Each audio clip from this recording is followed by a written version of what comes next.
Welcome to our channel AP's studies material. जैसे कि हम लेसन प्लान के बारे में डिस्कस कर रहे हैं, तो आज हिस्ट्री का लेसन प्लान दूसरा है। ठीक है, तो ये देखेंगे हम कैसे बनाएंगे। सबसे पहले हम डालेंगे पाठ योजना 2। ठीक है, फिर हम लेफ्ट हैंड साइड पे डालेंगे दिनांक जो डेट होगी, विषय सामाजिक विषय, उपविषय इतिहास, प्रकरण जो भी हमारा टॉपिक होगा वो हम यहाँ पे लिखेंगे। जैसे ये टॉपिक है पाषाण काल, तो हम यहाँ लिखेंगे और टॉपिक को अंडरलाइन करेंगे। जो भी टॉपिक लिखेंगे उसे हम अंडरलाइन करेंगे।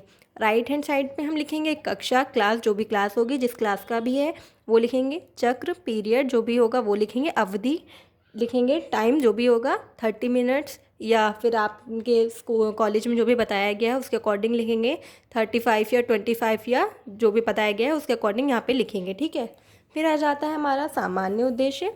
सामान्य उद्देश्य सिमिलर ही रहता है, कॉलेज वाले अपने अकॉर्डिंग बताते हैं क्या लिखना है। ठीक है, तो हम यहाँ सामान्य उद्देश्य लिखेंगे। सामान्य उद्देश्य के बाद आ जाता है हमारा विशिष्ट उद्देश्य।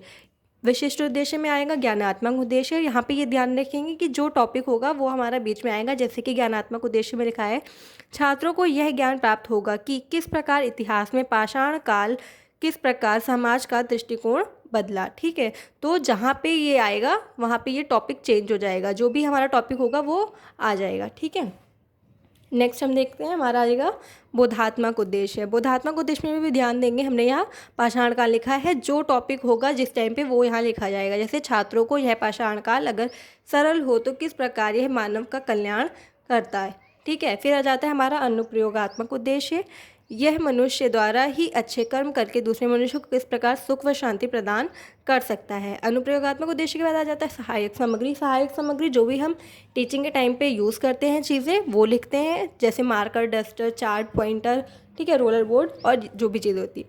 पूर्व ज्ञान, कि बच्चों को पाषाण काल अगर आप पढ़ा रहे हैं तो उसका पूर्व ज्ञान होगा, तो वो हम यहाँ लिखेंगे। ठीक है, उसके बाद आ जाता है हमारा प्रस्तावना प्रश्न। किसी भी लेसन प्लान में मोस्ट इंपॉर्टेंट होता है प्रस्तावना प्रश्न। प्रस्तावना प्रश्न, इससे हमें पता चलेगा कि बच्चों को पूर्व ज्ञान कितना है। और प्रस्तावना प्रश्न जो भी बनेगा वो क्रॉस क्वेश्चनिंग में होगा। ठीक है, जैसे कि ये क्वेश्चन है तो उसका आंसर है, जो आंसर आएगा उसी से दूसरा क्वेश्चन बनेगा, फिर उसका आंसर, और जो आंसर है उसी से तीसरा क्वेश्चन बनेगा, और थर्ड क्वेश्चन हमारा प्रॉब्लमेटिक होगा। किसी किसी कॉलेज में 4 क्वेश्चन बनवाए जाते हैं तो वहाँ पे चौथा क्वेश्चन प्रॉब्लमेटिक होगा। जिस भी तरीके से आपके में बनवाए जा रहे हैं, 5 क्वेश्चन बनवाए जा रहे हैं, 4 या 3 बनवाए जा रहे हैं, जो भी लास्ट क्वेश्चन होगा वो हमारा समस्यात्मक प्रश्न, प्रॉब्लमेटिक क्वेश्चन होगा। ठीक है, जिसका बच्चे आंसर नहीं दे पाएंगे इजीली। तो यहाँ प्रस्तावना प्रश्न में पहले हम हेडिंग डालेंगे छात्र अध्यापिका क्रिया, छात्र अनुक्रिया। छात्र अध्यापिका लड़कियों के लिए छात्र अध्यापिका, अगर कोई लड़का है तो उसके लिए छात्र अध्यापक। ठीक है, तो इस चीज़ का ध्यान देंगे। यहाँ पे हमने यहाँ पहला क्वेश्चन बनाया है, प्राचीन काल के मानव को क्या कहते हैं। तो बच्चे उत्तर देंगे, प्राचीन काल के मानव को आदि मानव कहते हैं। ठीक है, नेक्स्ट क्वेश्चन यहाँ से हमने लिया, आदि मानव शिकार के लिए किसका प्रयोग करते थे। बच्चे उत्तर देंगे, आदि मानव शिकार के लिए पत्थरों का प्रयोग करते थे। ठीक है, अब यहीं से हमने क्वेश्चन लिया, जब मानव पत्थर का प्रयोग करता था उस काल को क्या कहते हैं। ठीक है, बच्चे इसका उत्तर नहीं दे पाएंगे प्रॉब्लमेटिक क्वेश्चन, तो हम यहाँ उद्देश्य कथन में लिखेंगे कि आज हम लोग पाषाण काल के बारे में विस्तार पूर्वक अध्ययन करेंगे। ठीक है, नेक्स्ट आ जाता है हमारा, अब ये हिस्ट्री में 4 टीचिंग पॉइंट होते हैं। तो पहला हमारा टीचिंग पॉइंट क्या है, पाषाण काल। यहाँ हम हेडिंग डालेंगे शिक्षण बिंदु और फिर छात्र अध्यापिका क्रिया। तो हमने यहाँ डाला है, पहला पॉइंट हमारा है पाषाण काल। ठीक है, इसका क्वेश्चन हम लिखेंगे, आदि मानव भोजन प्राप्त करने के लिए क्या करते थे। ठीक है, तो हम एक सिमिलर ही दूसरे पेज पे ऐसे बनाएंगे। ठीक है, ऐसे करके बनाएंगे, ये भी हम डिस्कस करेंगे। ठीक है, तो जिसका बच्चे यहाँ जो क्वेश्चन पूछा है वो यहाँ पे उत्तर देंगे, तो वो हम यहाँ लिखेंगे। ठीक है, अभी हम डिस्कस करेंगे, पहले ऐसे क्लियर कर ले। पहला क्वेश्चन ये बनाया तो बच्चे इसका उत्तर देंगे, शिकार करते थे। ठीक है, आदि मानव भोजन प्राप्त करने के लिए क्या करते थे, छात्र प्रतिक्रिया में लिखेंगे शिकार करते थे, ये बच्चों का उत्तर होगा। दूसरा क्वेश्चन होगा, जब मानव शिकार द्वारा भोजन प्राप्त करता था तो उस युग को क्या कहते हैं। ठीक है, ये बच्चे इसका अस्पष्ट अनक्लियर उत्तर देंगे, तो इसके बारे में हम डिस्क्राइब करेंगे, उनको स्पष्टीकरण देंगे पूरा। ठीक है, तो हम यहाँ बताएंगे कि पाषाण अर्थात पत्थर काल अर्थात समय, मानव ने अपनी रक्षा और अपनी भूख मिटाने के लिए सर्वप्रथम पत्थर के औजारों का ही सबसे अधिक उपयोग किया, इसलिए इस युग को पाषाण काल कहते हैं। पत्थर से बने औजारों में समय समय पर परिवर्तन हुए हैं, इसलिए इस युग को 3 भागों में बांटा गया है: पुरापाषाण काल, मध्य पाषाण काल, नवपाषाण काल। पाषाण काल का अर्थ है पत्थर का समय। मानव अपना जीवन जीने के लिए जंगली जानवरों तथा पेड़ पौधों पर निर्भर रहते थे। वे जानवरों को पत्थर के औजारों से शिकार करके अपना पेट भरते थे। ठीक है, हम ध्यान रखें जितना भी हमारा यहाँ पे पेज नीचे बचेगा उसको पूरा फिल करना है, उसको छोड़ना नहीं है। ठीक है, तो जो हमारे पास रहेगा उतना हम पूरा यहाँ पे लिख देंगे। ठीक है, नेक्स्ट पेज पे हम हेडिंग डालेंगे ये। ठीक है, 4 कॉलम बनाएंगे। पहला छात्र प्रतिक्रिया, शिक्षण विधि, सहायक सामग्री और श्यामपट्ट कार्य। ठीक है, तो जो हमने यहाँ क्वेश्चन पूछा है बच्चे उसका उत्तर देंगे, वो हम यहाँ लिखेंगे। फिर हमने ये वाला क्वेश्चन किया तो बच्चों ने उसका अनक्लियर आंसर दिया तो अस्पष्ट उत्तर। फिर जब हम स्पष्टीकरण देंगे तो उसके आगे लिखेंगे सभी छात्र ध्यानपूर्वक सुनेंगे। ठीक है, ये हमने स्पष्टीकरण दिया तो उसके आगे यहाँ पे होगा सभी छात्र ध्यानपूर्वक सुनेंगे। उसके बाद शिक्षण विधि में प्रश्नोत्तरी विधि, क्योंकि हम प्रश्न कर रहे थे तो प्रश्नोत्तरी विधि आ जाएगा। फिर नीचे स्पष्टीकरण में हम लिख देंगे व्याख्यान विधि। ठीक है, सहायक सामग्री में अगर हमने ब्लैक बोर्ड की हेल्प से समझाया है तो वहाँ पे हम लिखेंगे श्यामपट्ट की सहायता से बताएंगे। यहाँ मेरे में क्वेश्चन मार्क है क्योंकि मैंने लिख नहीं रखा था। ठीक है, तो यहाँ पे आप लिखेंगे श्यामपट्ट की सहायता से बताया है, और अगर आप कुछ टीचिंग एड यूज़ कर रहे हैं तो यहाँ पर उसको लगाएंगे, जैसे कि आगे मैं दिखाऊंगी। फिर श्यामपट्ट कार्य में जो भी हमने पढ़ाया है उससे रिलेटेड हमने क्या ब्लैक बोर्ड पे लिखा है वो यहाँ लिखेंगे। जैसे कि मैंने बताया था कि 3 भागों में बांटा गया है, तो यहाँ पे मैंने लिखा है पुरापाषाण काल, मध्य पाषाण काल और नवपाषाण काल। ठीक है, नेक्स्ट आ जाता है हमारा दूसरा पॉइंट।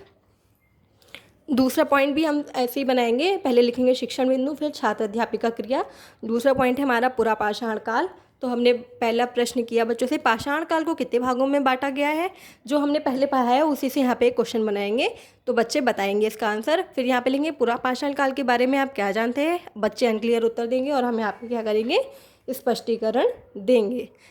फिर हम बताएंगे पुरापाषाण काल में मानव पहले खुले आकाश के नीचे नदियों के किनारे या झीलों के पास रहता था। शिकार करने से उसे आसानी रहती थी। वह पत्थर के औजारों से पशुओं का शिकार करता था। शिकार से प्राप्त मांस ही उसका मुख्य भोजन था। कंदमूल तथा फल भी उसके भोजन में सम्मिलित थे। थोड़े समय बाद मानव ने गुफाओं में रहना प्रारंभ कर दिया, क्योंकि उसे तब तक घर बनाना नहीं आता था। शिकार की खोज में वह लगातार घूमता रहता था। इस प्रकार उसका कोई स्थायी आवास नहीं था। उसी समय उसे आग की जानकारी प्राप्त हुई। साथ ही अब उसने अपने मृतकों को कब्र में दफनाना प्रारंभ कर दिया था।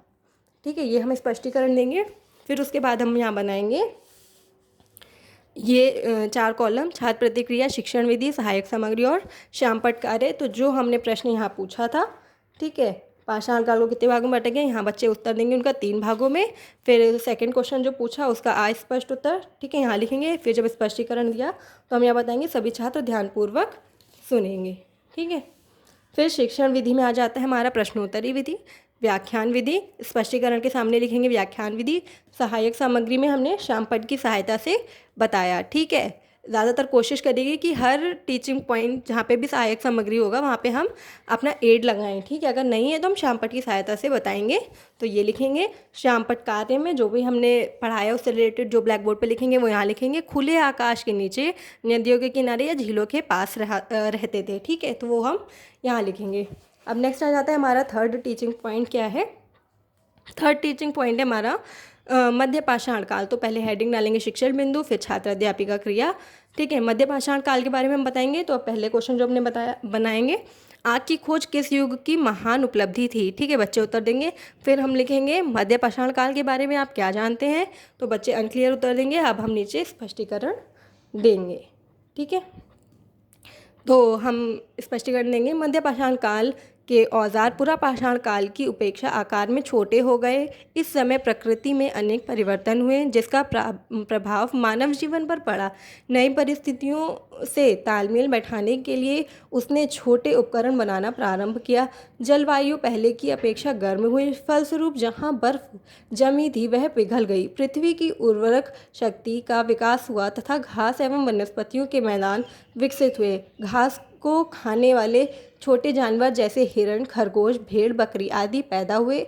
मानव अपने आप उगी घास को एकत्र करने लगा। इन घासों में कई आज के अनाजों के पूर्वज थी। इनका प्रयोग मानव ने अपने भोजन में किया। इस प्रकार वह अब संग्राहक बन गया। ठीक है, ये हमने स्पष्टीकरण दिया। फिर हम नेक्स्ट पेज पे आ जाएंगे और यहाँ पे फिर से ही 4 कॉलम बनाएंगे जो बच्चों से हमने प्रश्न किया था पहले। ठीक है, उसका उत्तर देंगे बच्चे। पूरा पाषाण काल यहाँ लिखेंगे। सेकंड क्वेश्चन अनक्लियर उत्तर है तो फिर यहाँ अस्पष्ट उत्तर लिखेंगे, नीचे लिखेंगे सभी छात्र ध्यानपूर्वक सुनेंगे। उसके बाद आ जाता है हमारा शिक्षण विधि, प्रश्नोत्तरी विधि और व्याख्यान विधि। ठीक है, सहायक सामग्री जैसे कि यहाँ मैंने ऊपर अंदर जो भी लगाया है उसको यहाँ लिख दिया है औजार। तो हमने जो भी टीचिंग एड यूज़ किया है वो हम यहाँ पे उसकी पिक्चर लगा देंगे। ठीक है, जैसे कि यहाँ मैंने पत्थर से पत्थर पर प्रहार करना ये दिखाया है, मध्य पाषाण काल के औजार दिखाए हैं। ठीक है, तो जो भी आपको टीचिंग एड यूज़ करना है वो आप अंदर लगा देंगे। श्यामपट्ट कार्य में जो भी हमने पढ़ाया है उससे रिलेटेड यहाँ लिखेंगे, जैसे हिरण, खरगोश, भेड़, बकरी, मनुष्य संग्राहक बन गया था, जो भी हमने ब्लैक बोर्ड पर बताया है वो। नेक्स्ट आ जाता है हमारा 4th पॉइंट। ठीक है, 4th है हमारा नवपाषाण काल। तो वैसे ही शिक्षण बिंदु, छात्र अध्यापिका क्रिया। तो नवपाषाण काल के बारे में यहाँ पे हमने पहला क्वेश्चन बनाया है, प्रकृति में परिवर्तन किस काल में हुआ। बच्चे उत्तर देंगे।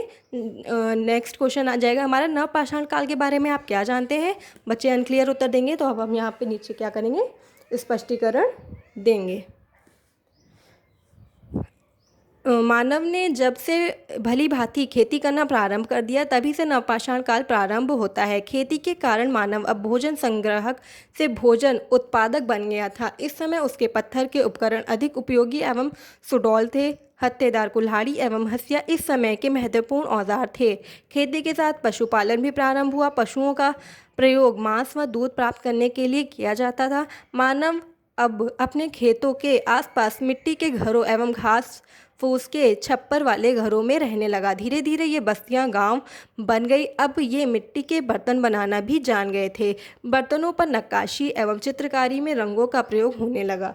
ठीक है, तो ये हमने स्पष्टीकरण दिया और सेम इसको फिर से ऐसा ही यहाँ बनाया हमने। ठीक है, जो प्रश्न किया था उसका बच्चों ने यहाँ उत्तर दिया।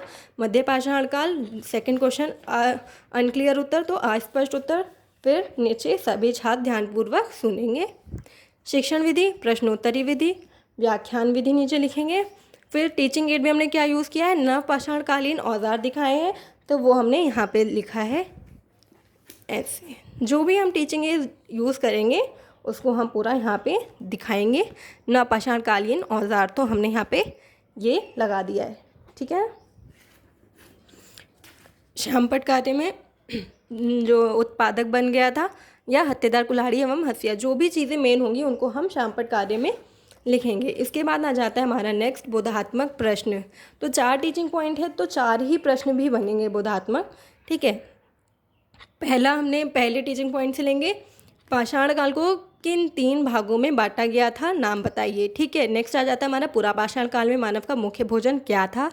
थर्ड, मध्य पाषाण काल में मानव क्या बन गया था। फोर्थ है नवपाषाण काल का प्रारंभ कब से माना जाता है।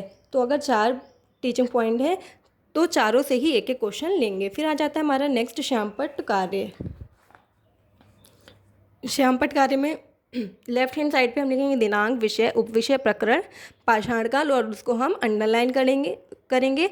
राइट हैंड साइड पे कक्षा, चक्र, अवधि जो भी बताया था पहले वैसे क्या लिखेंगे, पाषाण काल। ठीक है, इसको इस तरीके से हम ड्रॉ करके बताएंगे कि क्या क्या उत्तर हैं। ठीक है, तो पहला क्वेश्चन था हमारा पाषाण काल को किन 3 भागों में बांटा गया था, नाम बताइए। तो बच्चे यहाँ उत्तर देंगे पाषाण काल को 3 भागों में बांटा गया था, तो उनके नाम बताएंगे। ठीक है, फिर पूरा पाषाण काल में मानव का मुख्य भोजन क्या था, तो मानव का मुख्य भोजन मांस था। इसी तरीके से सारे क्वेश्चन पूछेंगे बच्चों से और जो भी आंसर होंगे उनको हम यहाँ पे लिख देंगे। इसके बाद आ जाता है हमारा नेक्स्ट पर्यवेक्षण। ठीक है, तो इसको सही लिखना, ये गलत लिखा हुआ है तो ठीक है। यहाँ पे हम लिखेंगे छात्र अध्यापिका छात्रों को श्यामपट्ट पर किए गए कार्य को अपनी उत्तर पुस्तिका में उतारने का निर्देश देते हुए निरीक्षण करेगी। आ जाता है नेक्स्ट हमारा पुनरावृत्ति प्रश्न। पुनरावृत्ति प्रश्न हम कई प्रकार से बना सकते हैं, जैसे कि राइट रॉन्ग बना सकते हैं या मैच द फॉलोइंग्स या फिल इन द ब्लैंक्स बना सकते हैं। इस टाइप के हमारे क्या होंगे, पुनरावृत्ति प्रश्न होंगे। ठीक है, जो हमने 4 टीचिंग पॉइंट बनाए हैं उन्हीं से ही 4 हम पुनरावृत्ति प्रश्न भी बनाएंगे, जैसे आग की खोज डैश युग में हुई। ठीक है, तो जो भी होगा इस तरीके से हम 4 क्वेश्चन यहाँ बना लेंगे। नेक्स्ट आ जाता है हमारा गृह कार्य। सभी बच्चे पाषाण काल को किसकी विशेषताओं के आधार पर बांटा गया है लिख कर याद करेंगे। यहाँ पे गृह कार्य के बाद हमारा लेसन प्लान कंप्लीट हो जाता है। उम्मीद है कि इससे आपको लेसन प्लान बनाने में हेल्प मिलेगी, और अगर आपको वीडियो सही लगे तो चैनल को लाइक शेयर सब्सक्राइब करें।